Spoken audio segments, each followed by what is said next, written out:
জানি না আপনাদের এই রামায়ণ থেকে নির্মিত নাটকটি আসলে আমরা কতটুকু উপহার দিতে পেরেছি।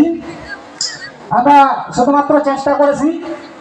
আর এই নাটকটি যারা উপস্থাপনা করেছেন সেটা হলো ঢোলাহাট থেকে আগত একটি সংগঠন আছে। সেই সংগঠনের নাম হলো সনাতন ধর্ম প্রচার সংঘ।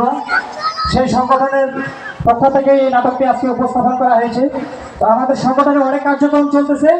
সময় স্বল্পতার কারণে নাটকটি আমাদের এখানেই সম্পূর্ণ সমাপ্ত করা গেল না। তো এটার জন্য আমরা দুঃখিত। সকলে ভালো থাকবেন, সুস্থ থাকবেন। আবারও জয় শ্রীরাম।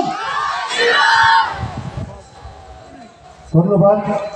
উপস্থিত সকল সনাতনী ভক্তবৃন্দ, মা বোনদেরকে অনুরোধ করবো আপনারা আপনাদের আসনে আসন গ্রহণ করুন। খুব অল্প সময়ের মধ্যে আমরা